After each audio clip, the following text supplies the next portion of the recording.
안녕하세요. 이상덕입니다. 마이크로소프트의 빌 게이츠와 그의 부인 멜린다 여사가 이혼을 하게 되었습니다. 이걸 두고 세기의 이혼이라고 얘기도 하고 많은 말들이 나오면서 무엇이 문제인가? 오늘은 다 같이 이것을 한번 생각해 보면서 어떤 교훈을 우리가 받고 무엇을 생각해야 되는지를 한번 생각해 보고 지나갔으면 좋겠습니다. 빌 게이츠에 대해서 설명을 좀 드리자면 빌 게이츠가 27년간의 결혼 생활을 끝내고 멜린다 게이츠와 5월 3일 이혼을 발표했습니다. 그들이 이혼을 발표하면서 이혼이라는 영어로 divorce라는 단어를 쓰지 않고 우리는 결혼 생활을 마무리 지었다. 우리는 결혼 생활을 끝냈다. 이렇게 표현을 했습니다. A decision to end our marriage로 말을 했습니다. 이 말은 뭐냐면은 애써 이혼이란 말을 써서 많은 사람들에게 나쁜 이미지를 주지 않겠다는 의도도 좀 있기도 하고 사실은 이혼과 갈라섬은 별로 다른 것도 별로 없는데 이렇게 표현하면서 이혼을 하게 됐습니다. 세계 최고의 부자이자 마이크로소프트를 세우고 엄청난 규모의 자선재단을 운영하던 이 두 사람 세계인들에게 지금까지 많은 크고 놀라운 선한 영향력을 주었고 사실 우주의 리더라고 할 수 있을 정도로 부의 영향력이 컸는데 이번에 이혼을 하면서 세계인들을 깜짝 놀라게 했습니다. 세계적인 방송사들에서 이들이 이혼을 하면서 146조라는 되는 이 재산을 과연 어떻게 분할할 것인가에 대해서 많은 사람들이 생각을 하고 계산을 해보기도 하고 또 가십거리가 되기도 합니다. 미리 말씀을 드리면 그동안 좋은 일로 이 부부가 세계적인 영향을 미치고 많은 사람들에게 입이 오르내렸지만 이번에는 좋지 못한 뉴스로 세계 사람들이 이목과 주목을 끌게 되면서 참 이런 선택이 과연 옳았을까 이분들에게 이런 생각도 해보게 되고 많은 생각을 하게 됩니다.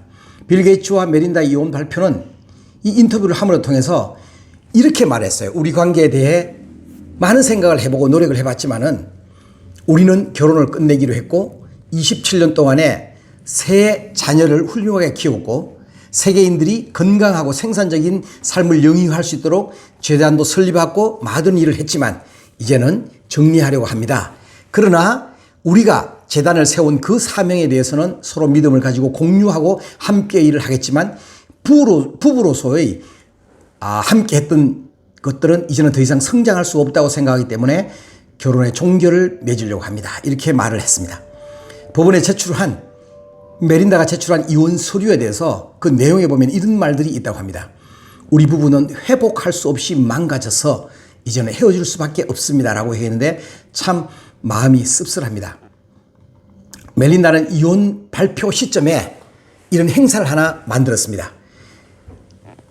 가족들과 함께 할 수 있는 곳에 여행을 가기로 했는데 프랑스 부호가 소유한 스페인 그라나다 칼리비니 섬에 1박 하루에 1억 5천만 원을 주고 통째로 빌려서 섬 하나를 통째로 빌린 거죠.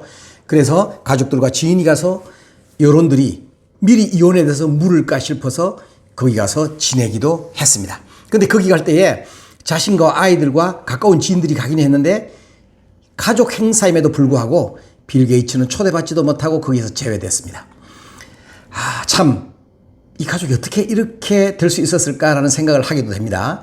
멜린다와 필의 자녀들은 아빠에 대해서는 언급을 하지 않고 한마디 말도 없고 어머니에 대해서 깊은 사랑과 큰 신뢰를 보내면서 이런 말을 했습니다. 어머니는 우리의 여왕입니다. 우리의 영웅입니다. 라고 표현을 할 정도로 어머니에 대한 신뢰를 가지고 있고 빌 게이츠에 대해서는 아무 말도 없습니다. 어떻게 아빠에 대해서 이렇게 되었는지 이런 신뢰가 없는지에 대해서 참 궁금하기도 하고 그동안에 아빠로서 어떻게 자녀들한테 모습을 보여줬는지도 참 궁금하기도 합니다.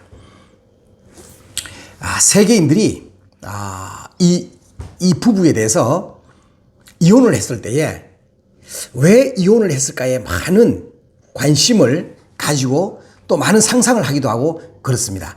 그런데 이분들이 어떻게 만났느냐 하면은 빌 게이츠와 멜린다는 마이크로소프트의 CEO와 직원의 만남으로 1987년도에 멜린다가 회사에 입사 후에 뉴욕에서 열리는 비즈니스 만찬에서 우연히 옆자리에 앉게 되어서 그때부터 서로가 알게 되고 그 많은 사람들 중에서 1년 이상 데이트를 하면서 서로가 알아가다가 3, 4년 뒤에 1994년 비밀섬 결혼식을 하게 되었죠. 많은 베일에 쌓인 결혼식을 그때 했었습니다. 이후로 멜린다는 2000년 빌과 함께 좋은 일을 많이 하고자 하여 빌 앤 멜린다 게이츠 파운데이션이라는 자선단체를 하나 만들어서 질병과 기아를 퇴치하고 교육 확대를 위해서 많은 사업을 진행했고, 그 재단이 발표한 것에 따르면 전 세계 불평등과 싸우는데 무려 538억 달러, 한화로 따지면 얼마냐면 60조 4천억입니다. 어마어마한 숫자의 돈을 기부를 했고, 지난 4월에는 감염병 감소와 극빈 해소, 그리고 미국 공교육 향상을 위해서, 또한 코로나 백신 치료법을 위해서 1억 2,500만 달러, 한화로 1,400억 원을 기부하기도 했습니다. 이런 좋은 놀라고 선한 일들을 많이 함으로 통해서 빌 게이츠는 아주 탐욕스러운 자산가가 아니라 선행을 많이 하는 사람, 돈을 기부를 많이 하는 사람, 돈을 벌어도 자기 혼자만을 쓰는 사람이 아니라 많은 사람들을 위해서 일하는 사람이라고 좋은 이미지를 갖기도 했습니다.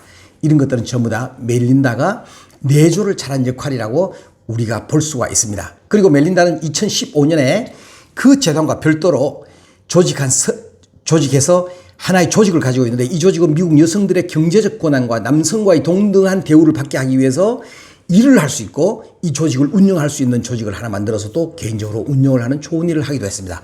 이런 와중에 5월 3일 날 이혼을 발표했고, 이혼에 대한 여러 가지 갖가지 유머가 나오며 통해서 이 부부를 더욱더 어렵고 힘들게 하기도 하고, 많은 루머 속에서 빌 게이츠는 많은 나쁜 영향을 받으면서 나락으로 떨어지고 있다라는 생각이 좀 들기도 합니다. 돈은 물론 많지만은 그의 영향력과 그의 성품에 많은 데미지가 가고 있다고 얘기를 할 수 있습니다. 사실 그동안에 많은 거부들, CEO들의 이혼 사례를 보면은 이혼 사례 중에서 상대방의 불륜 때문에 이혼하는 경우가 참 많았습니다. 근데 이 부부도 벗어나지를 못했어요.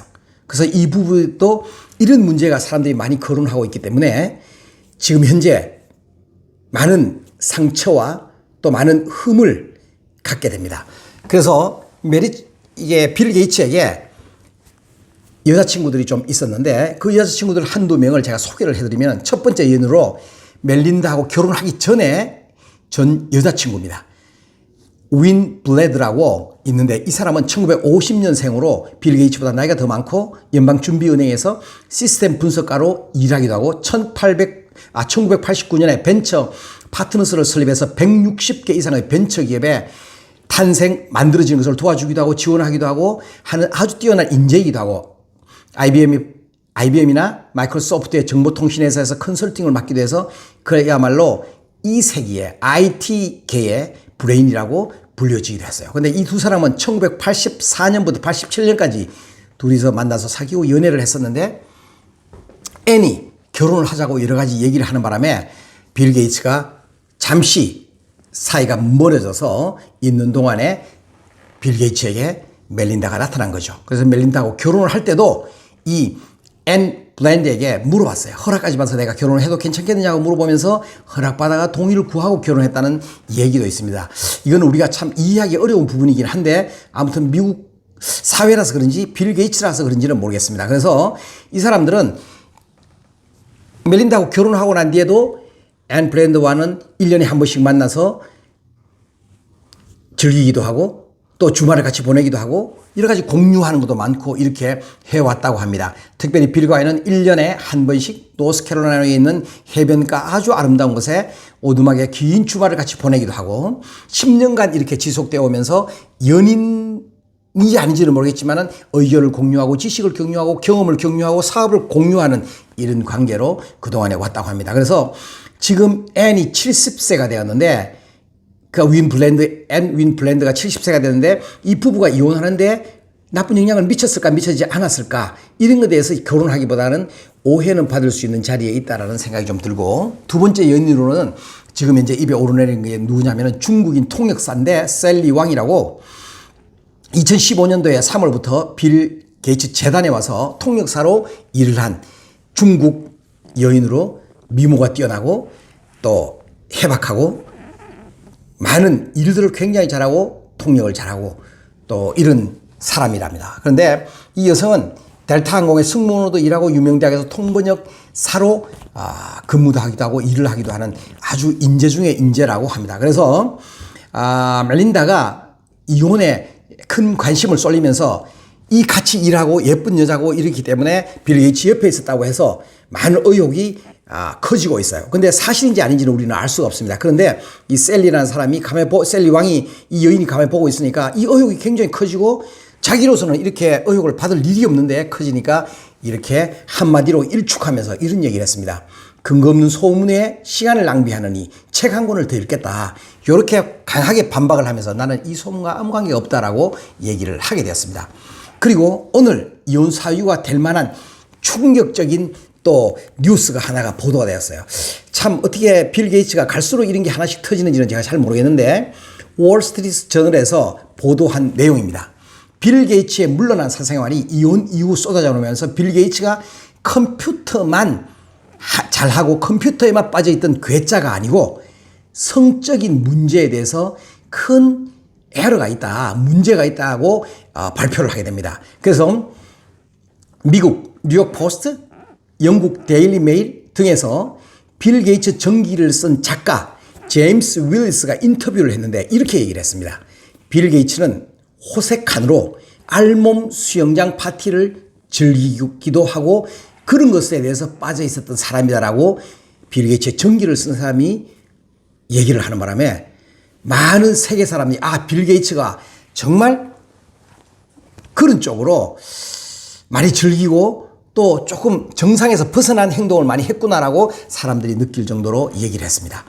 사실 그러고 보면은 미국의 최고 부자였던 아마존 창업자 제프 베조스도 그의 전 아내 스캇과 이혼을 하게 됐고 많은 돈을 위자료로 주기도 했지만 또 다른 여인과 바람이 나서 이렇게 하기도 됐고 이렇게 봤을 때에 세계적인 부자들이 돈을 많이 벌고 또 성공을 했을 때에 이곳으로 세계 많은 사람에게 좋은 영향력과 가치 있는 인생을 산다라기보다는 물론 그것도 필요하지만 여성으로서 불륜에 빠져서 다른 인생을 살아가는 경우가 많이 있는데 과연 이렇게 해야 될까? 또 그런 잠시적인 쾌락을 위해서 가정을 버리고 또 자기 사업에 데미지를 주며 인생의 가치를 쳐버려야 될까? 또 이런 생각을 많이 하게 됩니다. 이렇게 얘기를 하다가 보니까 플라톤이 말한 내용들이 좀 생각이 납니다. 이 세상에 많은 사람들이 불법적인 욕망과 또 불필요한 욕망에 빠지기가 굉장히 쉽다. 그러면 이걸 어떻게 해야 되느냐? 정말 이성을 가지고 살아가야 되고 어떤 이런 일에 빠질 수 있을 때에 불법적인 욕망과 불필요한 욕망들이 나를 사로잡으려고 생각했을 때에 용기와 또 이성을 가지고 또 그런 기계의 힘을 받아서 절제하고 나를 똑바른 길로 갈 수 있고 나의 가치 있고 더 가치 있는 인생을 위해서 살아갈 수 있도록 나 자신을 만들어야 된다. 이렇게 얘기했었는데 이 부부 빌 게이츠와 멜린다 여사의 이혼 사실을 보면서 한 번 더 이 일을 저희가 생각해보고 우리가 참 이런 사람들이 이렇게 빠지기 쉬운데 우리 자신도 이런 데서 좀 경각심을 가지고 살아야 되지 않겠는가라는 생각을 하게 됩니다. 오늘 참 이 내용에서 저는 배우는 게 굉장히 많고 우리 자신들을 한 번 더 되돌아볼 수 있는 시간이었었는데 또 이를 시청하시는 분들도 한번 생각해 보시면서 재미나는 가십거리로만 생각하는 것이 아니라 우리 가족 또 우리 자신들을 한번 생각해 보는 시간이 되었으면 좋겠습니다. 영상이 좋았다면 구독도 눌러주시고 좋아요도 눌러주시고 알람도 눌러주시면 더 좋은 영상으로 꾸준히 제가 공급해 드리겠습니다. 오늘도 좋은 하루가 되시기를 바랍니다. 이상덕이었습니다. 감사합니다.